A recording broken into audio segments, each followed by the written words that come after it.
Hello and welcome back to my channel. If this is your first time here, I'm Nurse Alyssa, and today we're going to be doing a mind map of common heart conditions, okay? So I do have two mind maps because there are quite a lot of common heart conditions. So I've been doing these mind maps to just kind of put all this information in one place for you guys, and especially this one and the common causes of chest pain. They're really good reference guide to put all the different types of common heart conditions in one place, so you have a good reference guide, especially for your final NCLEX exam. It's a great review, guys, okay? If you're looking for more of these, because honestly, this is how I wrote my final exams. This is how I got through nursing school, is by these mind maps, by taking the meat and potatoes and putting them on a sheet and making sure that I knew these mind maps through and through. And it'll also help you when you get into the field, okay? When you get into the hospital, when you get into a community setting or doctor's office, wherever you may go with your career, this is an awesome way of having the information and knowledge, because units are big at school. They are really large. And if you have something that just has the meat and potatoes on it, a quick review, that's what you need, okay? That's what you need. And it'll jar all the other information that you actually learned in school, okay? So that's why I've been doing these, and I really hope that they are helping you guys. But let's get started. So the first common condition of the heart that we're going to look at is coronary heart disease. So what is it? So it's caused when the heart's blood vessels, the coronary arteries, become narrowed or blocked and can't supply enough blood to the heart. This can lead to angina or even a heart attack. The next common condition that you'll see quite often is angina. So it's a pain or discomfort in your chest, arm, neck, stomach, jaw that happens when the blood supply to your heart becomes restricted because of the arteries.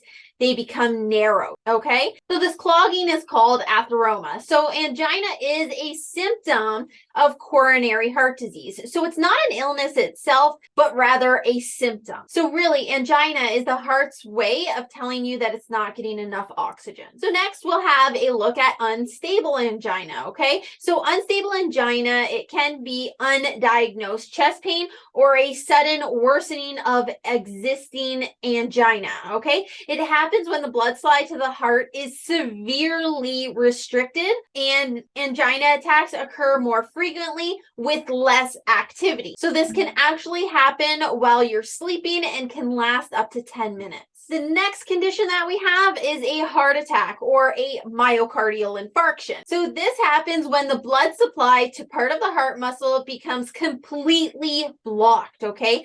This is most commonly caused by a piece of fatty material breaking off and a blood clot forming within the coronary artery. Another common heart condition is heart failure. So if your heart's pumping action can't work effectively, your heart muscle can't meet your body's demand for blood and oxygen, and your body develops various different symptoms like fatigue, shortness of breath, and this is called heart failure because of the failure of your heart to work effectively. The next common heart condition that we're going to look at is arrhythmia, okay? So the heart muscle has its own electrical system which helps to stimulate the heartbeat. If the electrical signal within your heart are interrupted or disrupted, your heart can beat too quickly, which is tachycardia, or too slowly, bradycardia, or it may even beat in an irregular way. So that's an arrhythmia. Okay, so now we're on to page 2 of common heart conditions, okay? So the first one that we're going to look on this page is valve disease. So the valves open and close to regulate the flow of blood through the heart. Problems with the valves can increase the workload of the heart and can put strain on the heart muscle. So the symptoms that somebody may experience with valve disease are shortness of breath, swollen ankles, fatigue, chest pain, dizziness, and fainting. Another common condition, now this one is super, super common, is high blood pressure. So this is another condition which can affect the heart. Although it's not a disease in itself, hypertension can lead to increased risk of developing serious conditions such as coronary heart disease, heart attacks, and even strokes. The second last one that we're going to look at is congenital heart conditions. So congenital heart conditions occur when there is an abnormality or a defect with the structure of the heart during the developing stages. So while the baby's still inside of the mother's womb, a baby may be born with only one defect or even several defects. Some types of congenital defects are life-threatening, either immediately to the newborn or over time. And last but not least, we have inherited heart conditions. Okay, so inherited heart conditions can be passed through families. They are sometimes called familial or genetic heart conditions.